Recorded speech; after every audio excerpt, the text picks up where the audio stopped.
GRD માં છું હું તે હું પોતે હા બરાબર મેં શું કર્યું તમે જીઆરડી માં આવો ને તમે ગાડી ઉગાડો એ વાત નથી ભાઈ જીઆરડી માં નહીં ભાઈ હું જીઆરડી માં છું મારી જ ગાડી છે નંબર પ્લેટ નાખી દો જગ્યાએ અને ખેડૂનો માલ હેડક્વાર્ટર હા મેવડી હેડક્વાર્ટર ને શું આવે તમારે કયો વિસ્તાર આવે હે મવડી હેડક્વાર્ટર તો બોલો હેડક્વાર્ટર માં વિસ્તાર તો હોય ને પોલીસ સ્ટેશન તો હોય ને અત્યારે હું જો મવડી હેડક્વાર્ટર માં છું ને એટલે અમારે કેમેરા સાપર પોઈન્ટ છે પણ હું લેતો નથી બરોબર હા હા તમારે તમારા અધિકારી કોણ છે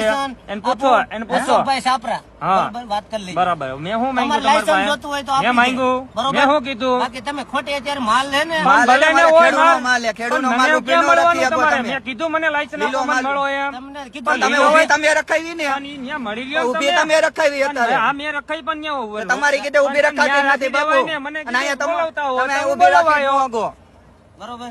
તમારે લાયસન્સ જોતો હોય ને તો બધું આપી દો ત્યાં લેતા જાવ હું એમ તો કઉ છું તમને કેટલી વાર કેવું ત્યાં લેતા જાવ લાયસન્સ એમ 50 વખત કેવું ત્યાં લેતા જાવ લાયસન્સ ભલે વિડીયો ચાલુ હોય મેં તમને એમ જ તમારે કીધું. જોવું મારે ન જોવાય મારે જોવાય તમારી કીધે મારે જોવાય હું પેલા આવ્યો તમે જ તમારી માંગ્યું હોત પાસે. મને ફોટો પાડો ના, મારે એટલે હું આવ્યો મેં એમ નથી કીધું લાયસન્સ આપો ભાઈ આયો તમે આયા જ માંગ્યો ના, ના, લાયસન્સ લાયસન્સ આપો લઈને એમ જાઓ એમ કીધું. કીધું લાયસન્સ લઈને જાઓ તમે ઉભી રખાવી આડા મેં હોત જ પડ્યા હતા પણ સ્વીકારું છું ને મેં રખાઈ હા, એમ. તમે એમ કહો નથી, મેં માંગ્યું કાંઈ હે અને તમે જીઆરડી માં હો ને હું નામ ભાઈ તમારું ડીઝલ પરમાર બીજલ પરમાર ને કેટલા ટાઈમ થી નોકરી કરો હો 5 વર્ષ તો ખબર પડે ને કે બધી વાંચ્યું હું ખબર લાગે પડે એટલે જ કીધું તમને તમે કઈ માંગ્યું તમને તું? તમારી કીધે તમે માંગ્યું લાયસન્સ તું આપો લાયસન્સ? એમ લાયસન્સ લઈ જાઓ.